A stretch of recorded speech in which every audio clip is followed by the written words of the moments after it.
what do you want in civil service exam and what do you expect from civil service exam? ఈ exam ఏంటి, ఈ ఎగ్జామ్లో ఏముంటాయి, అసలు దేనికోసం వచ్చారు సివిల్ సర్వీసెస్ అని ఎందుకు అనుకున్నారు? I wish to know the answer. అసలు సివిల్ సర్వీసెస్ ఎందుకు ఎందుకు అవ్వాలనుకుంటున్నారు ఒక civil servant? Any answer from your side? Why do you want to become a civil servant? First question yourself. In the interview or personality test, generally this question will be asked: why you wrote this exam, what made you to write this exam, why you want to become a civil servant. You can have an answer, definitely you had an answer within your heart, but you should able to articulate it properly. You should able to articulate it properly. First of all, why you want to become a civil servant? You need not tell in the classroom or you need not give answer today itself, but you should have an answer, proper answer, a written script about yourself first. The first thing I expect all the civil services aspirants, ask all the civil services aspirants is, first of all you should know why you want to become a civil servant. For example, why I wrote my exam for the first time, I have an answer for me. Why I wrote my exam for the second time, I have an answer with me. In the first attempt, I wrote my exam not because I want to become a IAS officer or IPS officer or a foreign service officer, but I want to prove myself that I can compete with every other person who is an IITian, who is a doctor in AIIMS, or who is considered as a so-called knowledgeable person. I want to compete and prove that I am also equally good, I am also equally capable. I want to get a job and I wanted to lead a life with my own independence. For that reason, I gave my first attempt. And second attempt, I want to prove to my students that if you can compete well, the exam is yours. At any point of time, even after 10 years of your first attempt, if you write your second attempt, you are going to crack it. And I want to prove to this world that a teacher should be contemporary before telling the students, before teaching the students. So I have my own answers for that reason, and I am speaking directly from my heart. These are the reasons why I actually wrote my civil service exam. So for every one of you and each one of you, there will be a reason for actually coming into this class, for actually coming and wanted to know what is actually civil services. There will be some reason. Find out the reason. First thing, all of you should draft a reason for you writing the civil services examination. Second thing, what you wish to do after passing the exam. ఈ పరీక్ష pass అయిన తర్వాత మీరు ఏం చేయాలనుకుంటున్నారు? ఒక vision statement రాసుకోండి. First of all ఎందుకు ఎగ్జామ్ రాస్తున్నారు? Second, what you wish to do after writing the exam. Exam రాసిన తర్వాత మీరు ఏం చేయాలనుకుంటున్నారు? ఇది సెకండ్ థింగ్ అనమాట. These are the 2 important questions you should ask yourself before writing this exam. And third thing, my part is today's lecture, how to crack this exam. ఈ ఎగ్జామ్ని ఎలా crack చేయాలి, అసలు ఎగ్జామ్ ట్రెండ్ ఏంటి, ఈ exam tendency ఏంటి, how to crack this exam, what is the syllabus of the exam, what are the shortcuts for this exam, and what are the important books or materials which you are expected to study for this exam. అసలు ఎగ్జామ్ని ఎలా crack చేయాలి, ఈ exam syllabus ఏంటి, ఈ exam trends ఎలా ఉంటాయి, ఈ exam pulse మనం పట్టుకోవచ్చా, భవిష్యత్తులో ఈ ఎగ్జామ్ ఎలా మారబోతుంది అనేది కూడా మీకు చెప్పబోతున్నాను. So coming back, this exam has 3 stages. ఈ ఎగ్జామ్కి 3 స్టేజెస్ ఉంటాయి, or 3 parts of the exam అనుకోవచ్చు. అండ్ 3 partsకి ముందే ప్రిపేర్ అయిన తర్వాత ఎగ్జామ్ని అటెంప్ట్ చేయడం మంచిది. ఈ 3 విభాగాల్ని ముందే ప్రిపేర్ అయిన తర్వాత ఈ పరీక్షని అడ్రస్ చేయటం మంచిది. గుర్తుపెట్టుకోండి బాగా. కొంచెం చదివి నేను ప్రిలిమ్స్ రాసేస్తాను, చాలా మంది తెలుసా, నేను ట్రయల్ కోసం ప్రిలిమ్స్ రాస్తాను, ఎగ్జామ్ ఎలా ఉంటుందో ప్రిలిమ్స్ చూడటానికి ప్రిలిమ్స్ రాస్తాను, నేను ఎగ్జామ్లో కూర్చోగలనో లేదో చూడటానికి ప్రిలిమ్స్ రాస్తాను, పేపర్ ఎలా ఉంటుందో చూడటానికి ప్రిలిమ్స్ రాస్తాను అంటారు. అలా ఎప్పుడు రాయకూడదు. ఎందుకంటే సరదాగా రాసిన వాళ్ళు ఎవరు ఈ ఎగ్జామ్ ఒక్కసారి కూడా పాస్ అవ్వాల. ఓన్లీ సరదాగా రాసిన వాళ్ళు ఎవరు ఈ ఎగ్జామ్ ఒక్కసారి కూడా పాస్ అవ్వాల. ఈ ఎగ్జామ్ సీరియస్ ఆస్పిరెంట్స్ కోసం, సరదా కోసం కాదు. ఒకవేళ ఫ్లూక్లో మరీ లక్ బాగుండి జిఎస్ ప్రిలిమ్స్లో జిఎస్ పేపరో సిసాట్ పేపర్ పాస్ అని ఇంకో పేపర్ పాస్ అవడం కష్టమైంది. సో అంత ఈజీ కాదు ఇది. ఊరికే లక్ ప్రకారం ఈ ఎగ్జామ్ పాస్ అవడం అనేది మూర్ఖత్వం. కేవలం లక్ వల్ల ఈ ఎగ్జామ్ పాస్ అవరు. ఎవరైనా మాట చెప్పినా నేను లక్కీగా సివిల్స్ పాస్ అని అంటే కష్టం. హార్డ్ వర్క్ చేస్తే లక్ కలిసి వచ్చింది అన్నమాట నిజం. As you work hard, luck also favors you. As you strive hard, God also helps you. If not God, destiny. As Paulo Coelho said, if you aspire something, if you want to do something with a full heart, the whole universe conspires in your favor. ఒకటి నిజంగా నువ్వు గట్టిగా చేయాలి అనుకుంటే మనసా వాచ కర్మణ దాన్నే నమ్మితే మొత్తం ఈ విశ్వం నీ సహకరిస్తుంది. అలా సహకరిస్తుంది కానీ నువ్వు దానికోసం ఎక్కువ కష్టపడకుండా ఊరికే అయ్యేది అయితే అయిపోలా. నా చరిత్రలో కథ లేదు, ఒక్కళ్ళు కూడా చూడలేదు నేను. వీళ్ళకి ఎలా వచ్చింది ఊరికే వచ్చింది కష్టపడకుండా అనేది. Not even a single person. ఎంతో కొంత కష్టపడి హార్డ్ వర్క్ చేసిన వాళ్ళు, కొంతమంది ఎక్కువ చేసి ఉండొచ్చు, కొంతమంది తక్కువ చేసి ఉండొచ్చు, కొంతమంది స్మార్ట్ వర్క్లో రిలే అయి ఉండొచ్చు, కానీ అందరూ కష్టపడిన వాళ్ళు. Okay, so this is one thing. You first of all, first requirement for this exam, ఈ ఎగ్జామ్ ప్రిలిమ్స్, మెయిన్స్, ఇంటర్వ్యూ 3 స్టేజెస్లో ఉంటుంది. Prelims exam, mains exam, interview. Interview is also called as personality test. ఇంటర్వ్యూని personality test అని కూడా అంటారనమాట.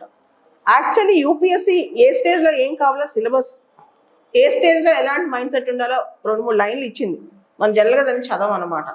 Okay, యూపీఎస్సీకి ఇతర competitive ఎగ్జామ్స్కి, ముఖ్యంగా స్టేట్ లెవెల్ కాంపిటేటివ్ ఎగ్జామ్స్కి పెద్ద డిఫరెన్స్ ఉంది.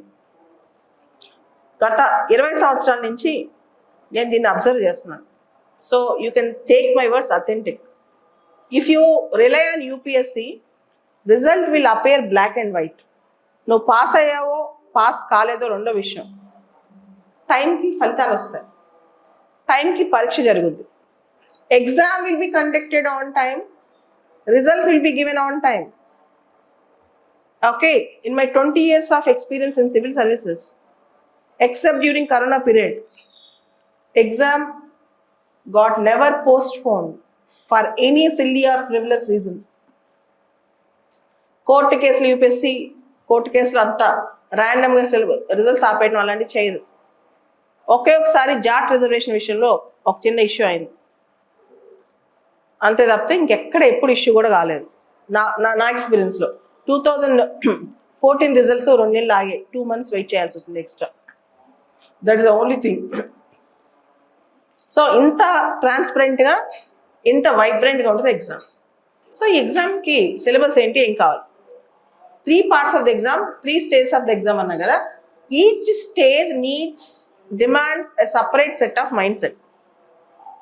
సబ్జెక్ట్ ఒకటే, సిలబస్ ఇంటిగ్రేట్ చేసి చదువుకోవచ్చు ప్రిలిమ్స్కి, మెయిన్స్కి, ఇంటర్వ్యూకి. కానీ ఒక్కొక్క స్టేజ్కి ఒక్కొక్క మైండ్ సెట్ కావాలి. ప్రిలిమ్స్కి multiple choice questions, objective questions ఎలా ట్యాకిల్ చేయాలో తెలియాలి. మెయిన్స్కి స్క్రిప్ట్ రాయటం ఎలానో తెలియాలి, డిస్క్రిప్టివ్ స్క్రిప్ట్ రాయటం ఎలా తెలియాలి.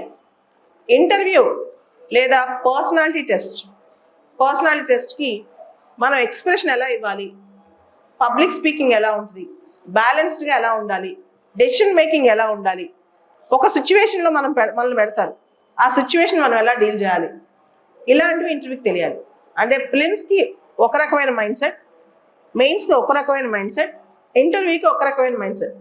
ఈ 3 స్టేజెస్లో ఐ కెన్ టెల్ యూ ఈ 3 స్టేజెస్లో I can tell you the content is same, the calibre required is same, but the approach should be different. ఫిలిమ్స్కి ఒక అప్రోచ్, మెయిన్స్కి ఒక అప్రోచ్, ఇంటర్వ్యూకి ఇంకొక అప్రోచ్ అనమాట. ఫిలిమ్స్కి ఒక అప్రోచ్, మెయిన్స్కి ఒక అప్రోచ్, ఇంటర్వ్యూకి ఇంకొక approach. So coming to prelims, ప్రిలిమ్స్కి ఎటువంటి అప్రోచ్ కావాలి, ప్రిలిమ్స్కి ఎటువంటి అప్రోచ్ కావాలి అది ఒకసారి చూద్దాం. For example, Yamuna river flood అయిపోతుంది, వరదలు వచ్చేస్తున్నాయి. నార్త్ ఇండియా ముఖ్యంగా ఢిల్లీలో ఇండియా గేట్ దగ్గర దాకా యమునా నదిలో వాటర్ వచ్చేసాయి.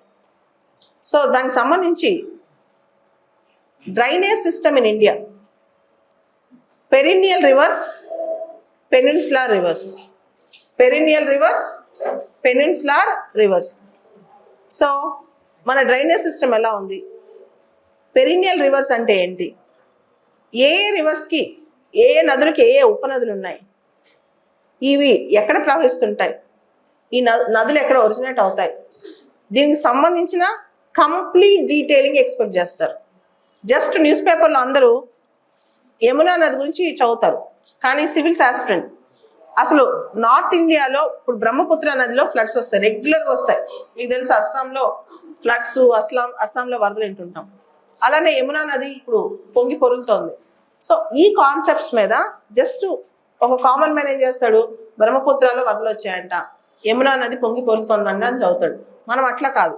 అసలు దీనికి కారణం ఏంటి, ఈ పెరినియల్ రివర్స్ ఏంటి, పెనిన్సులార్ రివర్స్ అంటే ఏంటి, సౌత్ ఇండియాలో పెనిన్సులార్ రివర్స్ ఎక్కడ ఒరిజినేట్ అవుతాయి, డిస్ట్రిబ్యూటరీస్ ఏంటి, మ్యాప్ మొత్తం వేసేయగలగాలి, చాలా వరకు డీటెయిలింగ్ తెలుసుకోగలగాలి. అది ఫిలిమ్స్కి చేయాల్సిన వర్క్. ఓకే, సో మీరు ఒక కంటెంట్ తీసుకున్నప్పుడు దాన్ని మీరు అంత కూలంకుషంగా, అంత పిన్ పాయింట్గా చదవాలి. ఉదాహరణకి మోడీ గారు నిన్న మొన్న ఫ్రాన్స్లో ఉన్నారు, ఈరోజు నిన్న సాయంత్రం నుంచి యుఏఈలో ఉన్నారు. భారత్ యుఏఈ సంబంధాలు చాలా ఇంపార్టెంట్, ఇండియా ఫ్రాన్స్ సంబంధాలు చాలా ఇంపార్టెంట్. రీసెంట్గా ఒక అవార్డు మోడీ గారికి వచ్చింది, legion of the honour award అని చెప్పి చాలా పెద్ద అవార్డు పేరు ఉందన్నమాట. ఈ అవార్డు మోడీ గారికి ఎవరు ఇచ్చారు, ఫ్రాన్స్. మీకు మ్యాచ్ ద ఫాలోయింగ్, మోడీ గారికి ఈ మధ్యకాలంలో 14 అవార్డ్స్ వచ్చాయి. లాస్ట్ 2-3 years నుంచి he got 14 awards.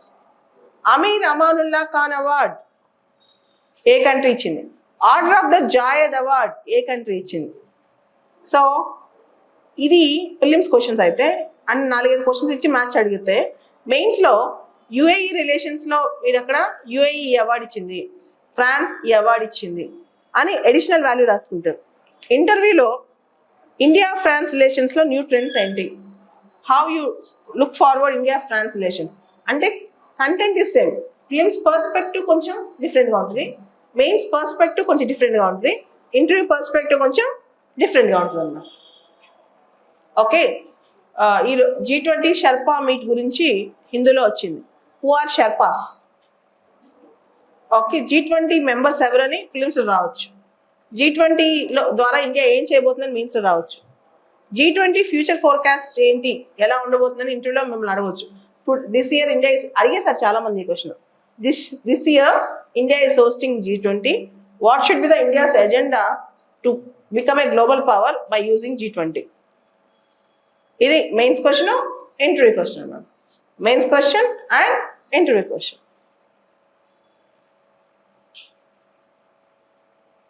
Okay, so prelims, mains, interview. Coming to prelims, what is the syllabus in prelims? Prelims exam have 2 compulsory papers. You need to attend both the papers. Prelims పరీక్షలో 2 compulsory papers ఉన్నాయి, ఆ 2 పేపర్స్ని మీరు attend అవ్వాల్సి వస్తుంది అనమాట. ఒకటి general studies, రెండోది CSAT, GS and రెండోది సిసాట్. సో మీకు తెలుసు జిఎస్లో 100 క్వశ్చన్స్ ఉంటాయి, జిఎస్లో 100 క్వశ్చన్స్ ఉంటాయి, అండ్ సిసాట్లో 80 క్వశ్చన్స్ ఉంటాయి. జిఎస్ సిసాట్ ఈ 2 కూడా నెగిటివ్ మార్కింగ్ ఉన్నాయి. నువ్వు పెట్టే ప్రతి రాంగ్ ఆన్సర్కి 1/3 కట్ అవుతుంది. వదిలేసి వస్తే నెగిటివ్ మార్కింగ్ ఉండదు. ఫర్ ఎగ్జాంపుల్ 31వ క్వశ్చన్ రాలేదు, 31st క్వశ్చన్ నీకు రాలేదు, వదిలేస్తే నెగిటివ్ మార్కింగ్ రాదు. తప్పు పెడితే నెగిటివ్ మార్క్ కట్ అవుద్ది. నెగిటివ్ మార్క్ అంటే ఆల్రెడీ స్కోర్ చేసిన దానిలో 1/3 మార్క్ ఒకటి కట్ అయిపోద్ది అనమాట. So you should be very careful while answering the questions, and you should be very careful while making a wild guess. You should be very careful while making a wild guess. ఒక wild guess చేసి ఆ wild గెస్లో ఫ్లూక్లో answer పెట్టేసి వద్దాం అంటే కష్టం, negative marking ఎగిరిపోతాం అనమాట. Okay, so you should be very careful.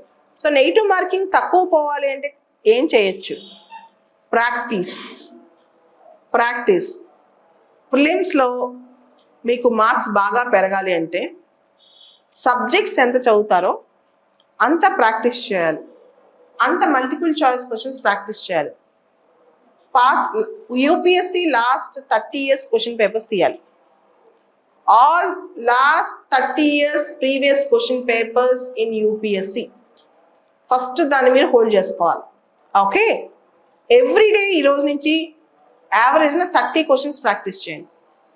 UPSC last 30 years question papers everyday do 30 questions starting from 2023 prelims. ఇప్పటి నుంచి బ్యాక్ వెళ్ళండి. మీరు 1993 నుంచి స్టార్ట్ చేయొద్దు. 2023 ప్రిలిమ్స్ పేపర్లో 30 questions చేయండి. రేపు క్వశ్చన్స్ చేయడం అంటే ఒకటి ఆన్సర్స్ చేయడం కాదు, లేదా ఆన్సర్స్ చూడటం కాదు. ఎవ్రీ క్వశ్చన్ మీద డీటెయిలింగ్ ఉండాలి. ఈ క్వశ్చన్ ఎక్కడి నుంచి వచ్చింది, ఈ క్వశ్చన్ మీద ఇన్డెప్త్ నాలెడ్జ్ సంపాదించాలన్నా, ఈ క్వశ్చన్ మనం డీప్గా అర్థం చేసుకోవడం ఎలా. ఓకే, ఫర్ ఎగ్జాంపుల్ 2023 ప్రిలిమ్స్లో డ్యూ ప్రాసెస్ ఆఫ్ లా అంటే ఏంటి అని క్వశ్చన్ వచ్చింది. డ్యూ ప్రాసెస్ ఆఫ్ లా అంటే ఏంటి అనే క్వశ్చన్ వచ్చింది అనుకో. దాని మీద అసలు ఈ క్వశ్చన్ ఎందుకు వచ్చింది? ఆర్టికల్ 21 ఇండియాలో ఇది ఎప్పటి నుంచి తీసుకొచ్చాం? మేనకా గాంధీ కేసు నుంచి. ఇది ఎవరి సిద్ధాంతం? అమెరికా వాళ్ళది. అసలు డ్యూ ప్రాసెస్ ఆఫ్ లా అంటే ఏంటి? Applying principles of natural justice while delivering the judgement అంటే ఏంటి? Justice and fairness, fair application of law. ఇంకా ప్రిన్సిపల్స్ ఆఫ్ నేచురల్ జస్టిస్లో మెయిన్స్ క్వశ్చన్స్ ఏం రావచ్చు. ఇలా డీటెయిలింగ్కి వెళ్ళాలి. అదే రివర్స్ ఇంజనీరింగ్ టెక్నిక్ అంటాం. That's how 50% of the work is this. చాలా మంది ఈ పని చేయరు, ఏదో సిలబస్ తీసి చదువుతూ ఉంటారు. అలా కాదు. Old question papers, last 30 years old question papers తీసుకుని ఆ లాస్ట్ 30 years ఓల్డ్ క్వశ్చన్ పేపర్స్లో ఎవ్రీడే యావరేజ్న ఒక 30 questions తీసుకుని ప్రతి క్వశ్చన్కి ఆన్సర్ని ఫైండ్ అవుట్ చేసి తెలుసుకోవాలి. సే ఫర్ ఎగ్జాంపుల్ ఇయర్ స్పోర్ట్స్లో పలానా వ్యక్తికి ఒక అవార్డు వచ్చింది అన్నాడు అనుకో, లేదా ఒక బుక్ రాసారు, ఈ బుక్ ఏంటి అన్నారు అనుకో. ఆ బుక్ ఇయర్ రిలవెంట్ అవ్వచ్చు. ఫర్ ఎగ్జాంపుల్ 1993లో యూరోపియన్ యూనియన్ మీద క్వశ్చన్ వచ్చింది అనుకున్నాం.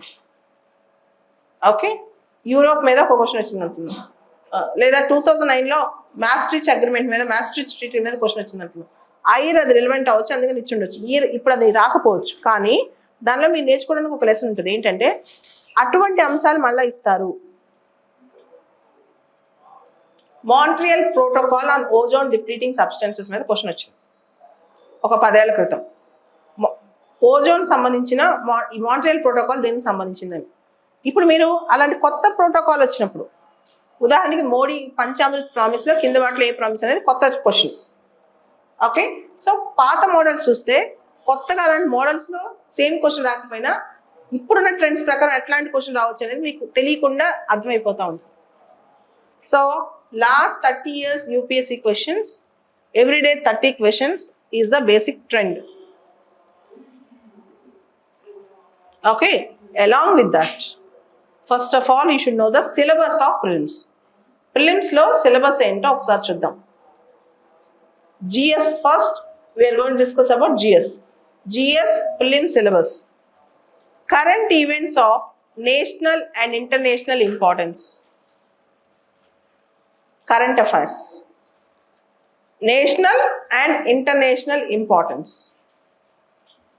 Okay, for example, Orissalo rail accident, current event of national importance. Modi ji launched Vande Bharat Express. What is Vande Bharat Express? Current event of national importance. Rahul Gandhi Lok Sabha MP seat was lost because he was convicted. This is a current event of national importance. Iran joined as a 9th member in SCO. Current event of international importance. Next year, Belarus wanted to join SCO. Current event of international importance. Finland is the 31st country in NATO. Sweden is going to be the 32nd, almost confirmed. Sweden is the 32nd country in NATO. Ukraine wanted to join in NATO. America offered NATO plus status to India, but India is rejecting it. These are the current events of international importance. This is the first part of our syllabus. Current affairs of national and international importance. I think you got it. Second, history of India and Indian national movement. History of India and Indian national movement. Ancient history, medieval history, modern history. For example, regular questions we can see from Indus Valley civilization, Buddhism, Jainism, and we can see from Mauryan period to Guptan period, all these things in ancient history. Medieval history, basically Delhi Sultanate and Mughals. Modern history and India's freedom struggle. You can see so many important things. India's freedom struggle or Indian national movement, along with the story, you should also read the events and personalities. For example, Vaikom Satyagraha is an event. Sardar Vallabhbhai Patel is a personality. Vaikom Satyagraha is an event. Sardar Vallabhbhai Patel is a personality. And next topic, India and world geography. Indian geography, world geography. Physical, social, economic geography of India and the world. Indian geography and world geography. Indian climate, Indian drainage system, India and minerals and resources. All these things you are going to read in India. World, how the entire universe was created, how the earth was formed, what is geomorphology, plate tectonics theory, continental drift theory, what is climatology, what is oceanography, all these things. You are going to read about the world, you are going to read about India. Physical, social, economic geography of India and the world. This is geography. Indian polity and governance. Constitution, political system and panchayat. Indian polity and governance. Indian polity, I'll give an example. Basic structure theory completed 50 years this year. In which case, the Supreme Court have given the doctrine of basic structure. Keshavananda Bharati versus State of Kerala. This is a prelims question. Mains question. The basic structure theory is dynamic, not just static. Discuss. It's a mains question. Interview question. Do you support the basic structure theory? If you observe in Israel, there were reforms and the executive is trying to cull the judiciary, take away the powers of judiciary. But in India, we are observing judicial overreach. This is an interview question. Okay? So along with polity and governance, polity means complete constitutional study, political system of India. For example, if a party aims to get a national party status, what is the criteria to be fulfilled? For example, recently Aam Aadmi Party got national party status. Party system, panchayat institutions. 2-3 questions you can directly expect in prelims from Panchayat Raj, 73rd Amendment. Then public policy, rights issues. Public policy means what all the important decisions the governments have taken, schemes and programs. And rights issues, women's rights, different labeled rights, LGBT rights, for example, same-sex marriages, all these things. Next, economic and social development, sustainable development, poverty, inclusion, demographics, social sector initiatives. Sustainable development, in Telugu Sustira Abhiruddhi. Poverty, పేదరికం దాని అంచనాలు. Inclusion, అంటే సమ్మిళిత అభివృద్ధి, అందరిని include చేస్తూ. Recently we have multi-dimensional poverty index released by UNDP plus Oxford Poverty and Human Development Initiative. In multi-dimensional poverty index, in 15 years of span, 2005-6 నుంచి 2019-21, ఈ మధ్యలో ఉన్న 15 సంవత్సరాల్లో ఇండియా చాలా విషయాల్లో మెరుగుపడింది అని చెప్పి మల్టీ డైమెన్షనల్ పావర్టీ ఇండెక్స్ చెప్తుంది. సో ఇంక్లూజన్ ఎలా జరుగుతుంది, పావర్టీ ఎలా తగ్గుతుంది అనే దాని మీద ఫోకస్ అన్నమాట. డెమోగ్రఫిక్స్ అంటే సెన్సెస్ కానీ, జనం మైగ్రేషన్స్ ఎలా ఉన్నాయి, ఇవన్నీ డెమోగ్రఫిక్స్లోకి వస్తాయి. సోషల్ సెక్టర్ ఇనిషియేటివ్స్, చాలా పాలసీస్, నేషనల్ లెవెల్లో పాలసీస్, స్టేట్ లెవెల్లో ఉన్న ఇంపార్టెంట్ స్కీమ్స్ అండ్ పాలసీస్ ఇవన్నీ. తర్వాత general issues on environment, ecology and biodiversity. General issues on environment, ecology and biodiversity. Environment బాగా ట్రెండ్ అవుతుంది. ఎన్విరాన్మెంట్, ఎకాలజీ, బయోడైవర్సిటీ స్పెషల్గా చదువుకోవాలి. మీరు ఏ కాంపిటేటివ్ ఎగ్జామ్కి వెళ్ళినా ఇప్పుడు బాగా ఎక్కువ క్వశ్చన్స్ ఎన్విరాన్మెంట్ మీద వస్తున్నాయి అన్నమాట. ఓకే, అండ్ IUCN లిస్ట్లని, ఎన్విరాన్మెంట్లో బేసిక్గా ecology, biodiversity concepts, international efforts to protect the environment, air pollutions గురించి, వాటర్ పొల్యూషన్, నాయిస్ పొల్యూషన్, వీటన్నిటి గురించి ఇవన్నీ కూడా డీటెయిల్స్గా చదువుకోవాలి. తర్వాత general science basic 1 or 2 questions from physics, biology అవి వస్తే, chemistry 1 or 2 questions. So this is what is GS paper 1. 100 questions, 200 marks, 2 hours of time. Okay, మేలో ఆఖరి సండే కానీ జూన్లో ఫస్ట్ సండే జనరల్గా ఉంటుంది ఎగ్జాము. సండే రోజు మార్నింగ్ 9:30 to 11:30 ఈ ప్రిలిమ్స్ ఎగ్జామ్ ఉంటుంది అన్నమాట GS. ఆఫ్టర్నూన్ 2:30 to 4:30 CSAT ఉంటుంది. దిస్ ఇస్ అ స్టోరీ అన్నమాట. తర్వాత CSAT, GS paper 2, CSAT civil services aptitude test. 80 క్వశ్చన్లు ఉంటాయి, 200 మార్కులు. దీనిలో కూడా నెగిటివ్ మార్కింగ్ ఉంటుంది. ఇది క్వాలిఫైయింగ్ పేపర్ మాత్రమే, కేవలం క్వాలిఫై అవుతే చాలన్నమాట. కానీ ఈ పేపర్లో ఈ సంవత్సరం చాలా మంది క్వాలిఫై కాలేకపోయారు. CSATలో ఈ ఇయర్ చాలా మంది క్వాలిఫై కాలేకపోయారు. ముఖ్యంగా ఎవరైతే ప్రాక్టీస్ చేయకుండా వెళ్ళారో, ఫాస్ట్గా చదవటం, ఫాస్ట్గా చేయలేకుండా వెళ్ళారో వాళ్ళు ఈ పరీక్షలో విఫలమయ్యారు. దే హ్యావ్ ఫెయిల్డ్ అనమాట. సో CSATని లాస్ట్ మినిట్లో కాకుండా ఇప్పటి నుంచి ప్రాక్టీస్ చేస్తే ఎవరైనా పాస్ అవుతారు. ఉదాహరణకి నేను మ్యాథ్స్ స్టూడెంట్, నాన్ మ్యాథ్స్ స్టూడెంట్ని, నాకు మ్యాథ్స్ రాదు. CSATలో నాకు 112, 113 వచ్చాయి 2016 ఎగ్జామ్, 17 రిజల్ట్స్లో.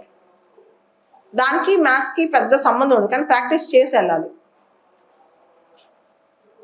ప్రాక్టీస్ చేసి వెళ్తే క్వాలిఫై అవ్వడానికి, అంటే టిపికల్ మ్యాథ్స్ ప్రాబ్లమ్స్ కొంతమంది చేయలేకపోవచ్చు నాన్ మ్యాథ్స్, కానీ క్వాలిఫైయింగ్ పేపర్ కాబట్టి కొంచెం ప్రాక్టీస్ చేసి వెళ్తే ఉత్తమం నా ఉద్దేశం. సో దీనిలో కాంప్రిహెన్షన్స్ ఇచ్చి క్వశ్చన్స్ అడుగుతారు.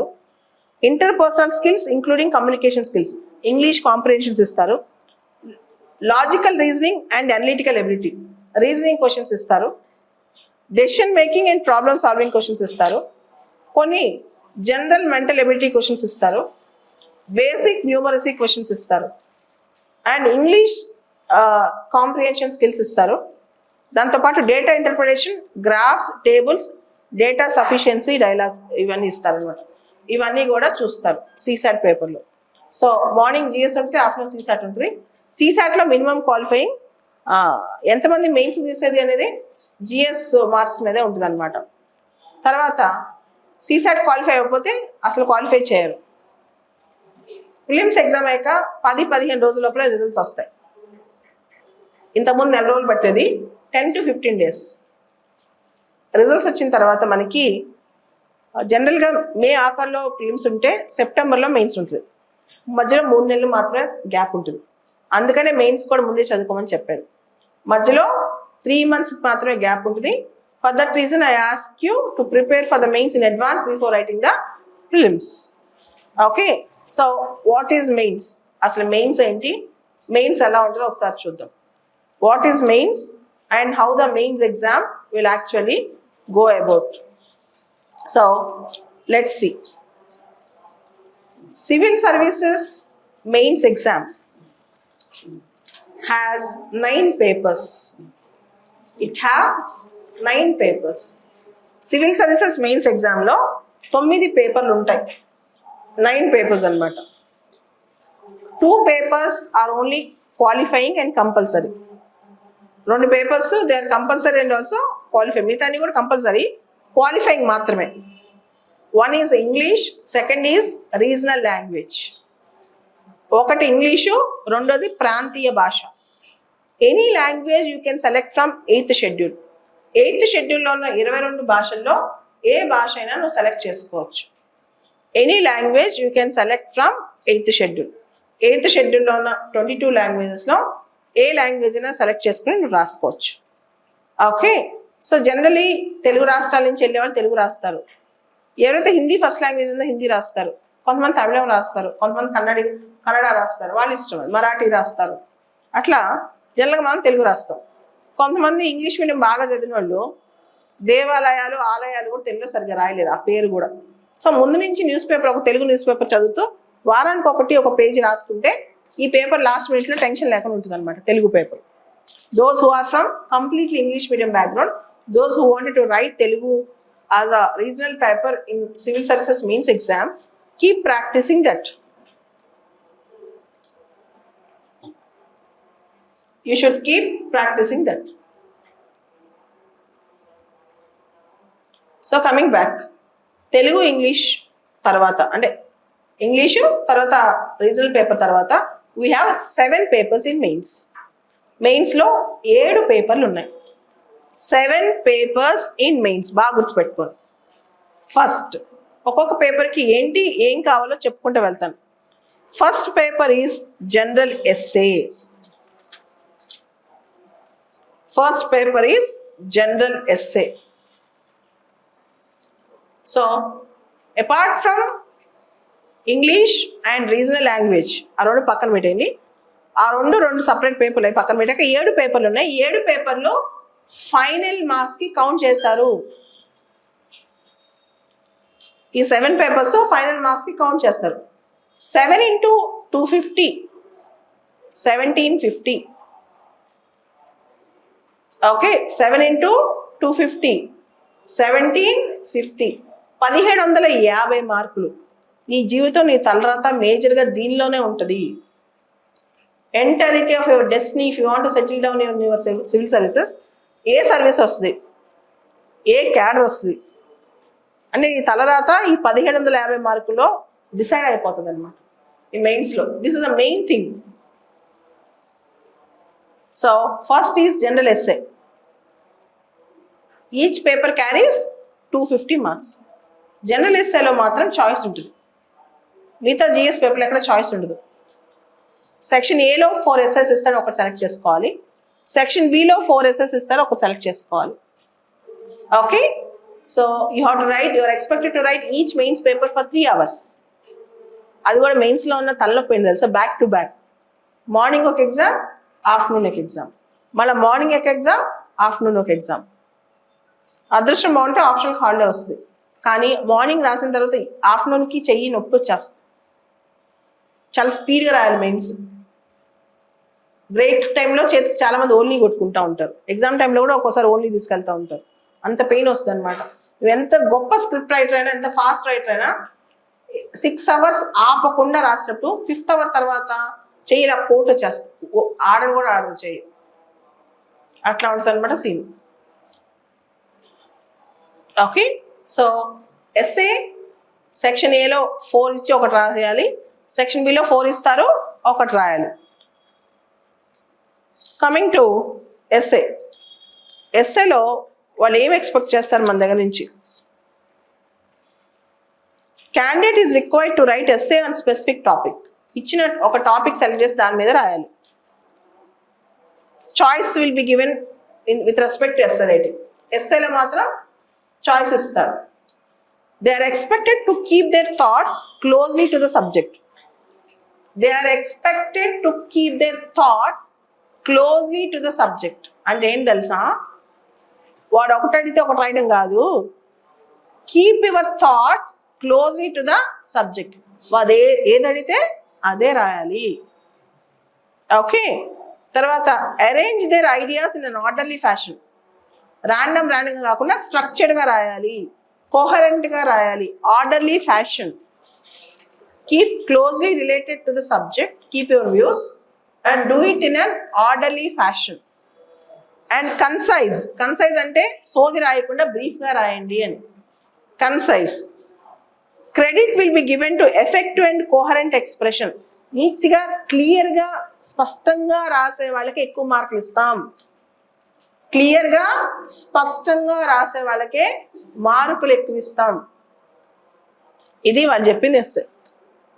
So coherent presentation, concise presentation, clear presentation, effective presentation. This will give you more marks. ఓకేనా? ఇలాంటి ఎస్సేలు ఇప్పటి నుంచి రాయడానికి ట్రై చేయండి. ఉదాహరణకి అమృత్ కాల్, ఇండియా at 1947 ఒకటి ప్రాక్టీస్ చేయండి. How you envision India at 1947? The recent national education policy, is it going to address the deficiencies in the Indian education system? ఒకటి రాయండి.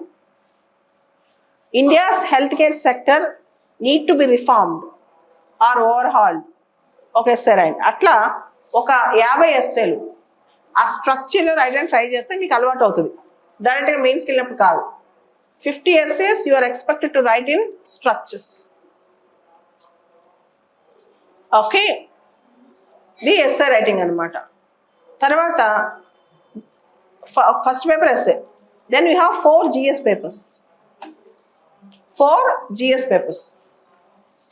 మొత్తం ఎన్ని రాయాలి? Main papers 7. ఇంగ్లీష్ తెలుగు కాకుండా 7 పేపర్స్ ఉంటాయి. ఫస్ట్ది ఎస్సే, తర్వాత GS రాయాలి. GS ఎన్ని పేపర్స్ ఉంటాయి? 4. Each paper carries 250 marks. GS1, GS2, GS3 and GS4. GS1, GS2, GS3 and GS4. GS1లో నీకేం సిలబస్ ఉందో ఒక్కసారి బ్రాడ్గా చెప్తాను. బ్రాడ్గా అసలు GS1లో ఏం సిలబస్ ఉంది? First Indian culture which includes art, literature, architecture, ఇంకా అన్ని. భారతదేశ సంస్కృతి, Indian culture which includes art, literature, architecture, ఇదంతా. తర్వాత modern India, modern history of India which includes our freedom struggle, significant events, personalities, issues.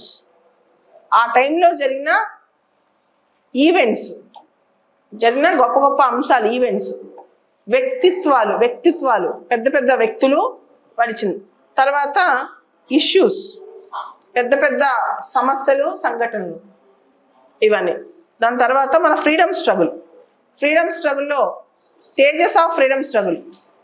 Moderates ఎలా ఉన్నారు, extremist ఎలా ఉన్నారు, గాంధీయన్ ఎరా ఎలా ఉంది, అలానే non cooperation, civil disobedience, quit India. ఈ మొత్తం ఎపిసోడ్స్, పెద్ద పెద్ద ఎపిసోడ్స్, చిన్న చిన్న ఎపిసోడ్స్, ఈ మొత్తం చదివి మనకి ఇండిపెండెన్స్ వచ్చేదాకా ఒక స్టోరీ లాగా నేర్చుకుని పర్సనాలిటీ ఈవెంట్స్ మీద ఎక్కువ దృష్టి పెట్టాలి. Important contributors to our freedom struggle from different parts of the country. Important contributors to our freedom struggle from different parts of the country. భారతదేశంలో వివిధ ప్రాంతాల నుంచి మన ఫ్రీడమ్ స్ట్రగుల్కి కంట్రిబ్యూట్ చేసిన వాళ్ళు ఎవరు? Important contributors to our freedom struggle from different parts of the country. Next is post independent consolidation. Independence వచ్చింది, రాష్ట్రాలు ఎలా ఏర్పడ్డాయి, ఆపరేషన్ పోలో ఇన్ హైదరాబాద్ ఎలా జరిగింది, కాశ్మీర్ ఎలా భారతదేశంలోకి విలీనమైంది, ఇంకా నాగాలిం సమస్య ఏంటి, ఖలిస్తాన్ సమస్య ఏంటి, ఖలిస్తాన్ 2.0 ఎందుకు ట్రెండ్ అవుతుంది ఇప్పుడు. పోస్ట్ ఇండిపెండెన్స్ కన్సాలిడేషన్, ఇండిపెండెన్స్ వచ్చిన తర్వాత భారతదేశం ఏకీకృతం ఎలా అయింది, ఇది తెలుగులో meaning. This is called post independence consolidation.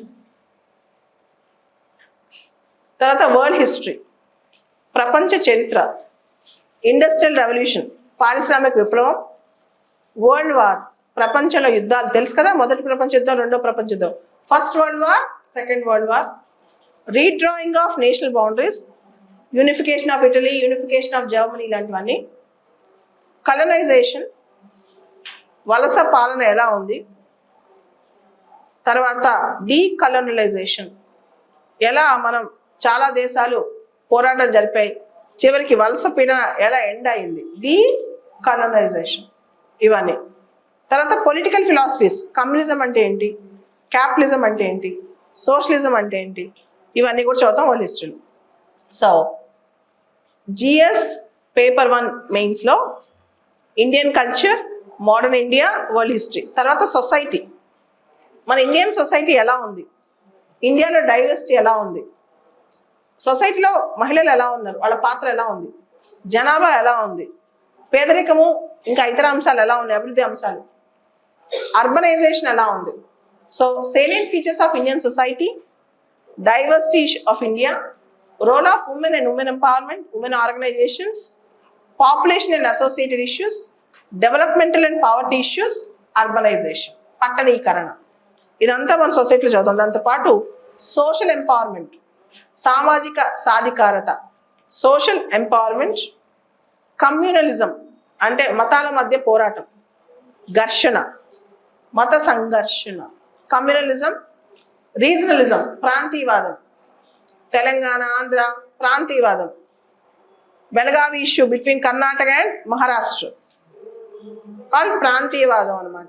తర్వాత సెక్యులరిజం, సెక్యులరిజం అంటే ఏంటి, a country which don't have a religion of its own, అన్ని మతాలు సమానం అనమాట. తర్వాత వరల్డ్ జాగ్రఫీ, సో కల్చర్ చదువుతాం, మోడర్న్ ఇండియా చదువుతాం, సొసైటీ చదువుతాం, వరల్డ్ హిస్టరీ చదువుతాం, తర్వాత world geography. Salient features of world physical geography, world physical geography అంటే ఏం చెప్పాను, జియోమార్ఫాలజీ, క్లైమేటాలజీ, ఓషనోగ్రఫీ, అడవులు ఎలా ఉన్నాయి, ఫారెస్ట్, ఇవి మొత్తం ఫిజికల్ జాగ్రఫీ కిందకి వస్తాయి అనమాట. ఓకే, వాల్కనోస్ ఎక్కడ ఉన్నాయి, అన్ని ఫిజికల్ జాగ్రఫీ కిందకి వస్తాయి. తర్వాత distribution of key natural resources, distribution of key natural resources across the world, distribution of key natural resources across the world including South Asia and Indian subcontinent. South Asia lo Indian subcontinent lo key natural resources gurinchi discuss chestam. Then factors responsible for the location of primary, secondary and tertiary sectors. Primary ante agriculture, secondary ante manufacturing industries, tertiary ante services sector. ప్రపంచంలో various ప్లేసెస్లో industries ఎక్కడ ఉన్నాయి, agriculture ఎక్కడ ఏది పడుతుంది, ఏ sector ఎక్కడ ఎలా వర్ధిల్లుతుంది, ఇదంతా చదువుతాం అనమాట. తర్వాత ఇంపార్టెంట్ జియోఫిజికల్ ఫినామినా అంటే ఎర్త్క్వేక్, భూకంపాలు, వాల్కనిక్ యాక్టివిటీ, సునామీస్, సైక్లోన్స్, రీసెంట్గా బిపర్జాయ్, సైక్లోన్ బిపర్జాయ్, దీని పేరు ఎలా పెడతారు, ఇలాంటివి కూడా చదువుతాము. And geographical features and the locations change, critical geographical features, flora and fauna, ప్రపంచంలో భౌగోళిక పరిస్థితులు ఎలా ఉన్నాయి, వాటి ఎలా చేంజ్ అవుతున్నాయి, ఫ్లోరా, ప్రపంచంలో ఫ్లోరా ఫానా, అడవులు, చెట్లు, పూలు, పళ్ళు, ఇవన్నీ ఏ విధంగా ఉన్నాయి, క్లైమేట్ చేంజ్ వల్ల అవి ఎలా దెబ్బతింటాయి, ఇవి కూడా చదువుతాం. ఇదంతా జిఎస్ పేపర్ 1 మెయిన్స్. సో ఇదంతా కలిపి ఎన్ని మార్క్స్కి ఇస్తాడు, 250 మార్క్స్. తర్వాత జిఎస్ పేపర్ 2, GS2 అంటాం.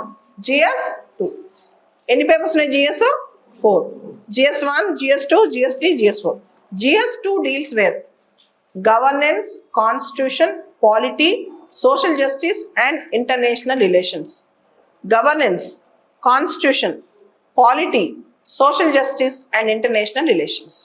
సో మనకి ప్రిలిమ్స్లో, మెయిన్స్లో ఈ సిలబస్ అంతా కొంత ఇంటిగ్రేట్ అయిపోతుంది, ఇంటిగ్రేట్ చేసి చదువుకోవచ్చు అనమాట. ఇండియన్ కాన్స్టిట్యూషన్, మన కాన్స్టిట్యూషన్ ఎలా డెవలప్ అయింది, హిస్టారికల్ అండర్పిన్నింగ్స్ ఎలా ఇవాల్వ్ అయింది, ఫీచర్స్ ఆఫ్ మన కాన్స్టిట్యూషన్ ఫీచర్స్ ఏంటి, కాన్స్టిట్యూషన్లో వచ్చిన మేజర్ అమెండ్మెంట్స్ ఏంటి? కాన్స్టిట్యూషన్లో ఉన్న అన్ని provisions, fundamental rights, fundamental duties, directive principles, parliament system, president powers, centre state relations, governor, basic structure theory, amendment of the constitution, okay, emergency provisions, constitutional bodies, ఇవన్నీ చదువుతాం. తర్వాత union state, centre state relations, cooperative federalism చదువుతాం. Separation of powers అనే concept చదువుతాం. Comparing Indian constitution with other constitutions, Indian constitution versus American constitution, Indian constitution versus French constitution, Indian constitution versus British constitution, ఇవన్నీ చదువుతాం అనమాట. Comparing Indian constitution with other constitutions. తర్వాత parliament ఎలా పనిచేస్తుంది, state legislatures ఎలా పనిచేస్తాయి, parliament ఎలా పనిచేస్తుంది, స్టేట్ లెజిస్లేచర్స్ ఎలా పనిచేస్తాయి, ఇవన్నీ కూడా చూస్తుంటాం. How our parliament is working, how our state legislatures are working, all these things will see. తర్వాత structure, organisation and functioning of executive and judiciary. There are three wings of the government: legislature, executive, judicial. Legislature అంటే parliament, state legislatures. Executive అంటే permanent and temporary. Permanent executive are bureaucrats. Like మీరు IAS లో అయితే మీరే. Temporary executives are ministers. They will come and go. Departments ఎలా organise అవుతాయి, ministries ఎలా organise అవుతాయి, ఇదంతా ఎగ్జిక్యూటివ్. అండ్ జ్యుడిషియరీ, సుప్రీంకోర్టు ఎలా పనిచేస్తుంది, హైకోర్టు ఎలా పనిచేస్తుంది, విత్ జ్యూరిస్డిక్షన్స్ ఏంటి, judicial activism versus judicial restraint, judiciary ఎంతవరకు రెస్ట్రైంట్ పాటించాలి, ఇవన్నీ. తర్వాత ఎలక్షన్స్ గురించి, salient features of representation of people's act, ప్రజా ప్రతినిధుల చట్టం, రిప్రజెంటేషన్ ఆఫ్ పీపుల్స్ యాక్ట్, దీని గురించి చదువుతాం. And constitutional bodies, constitutional posts, ఇవన్నీ చదువుతాం. Constitutional bodies, statutory bodies, regulatory bodies, ఇవన్నీ డీటెయిలింగ్గా చదువుతాం అనమాట. తర్వాత government policies and government interventions for the development of various sections and various sectors మొత్తం. For example PM Mitra scheme లేదా పిఎం కిసాన్ స్కీమ్, ఇలా రకరకాల సెక్టర్స్, అగ్రికల్చర్ సెక్టర్ కావచ్చు, టెక్స్టైల్ సెక్టర్ కావచ్చు, ఇంకా రకరకాల సెక్టర్స్లో గవర్నమెంట్ ఇంటర్వెన్షన్స్ అని చదువుతాం.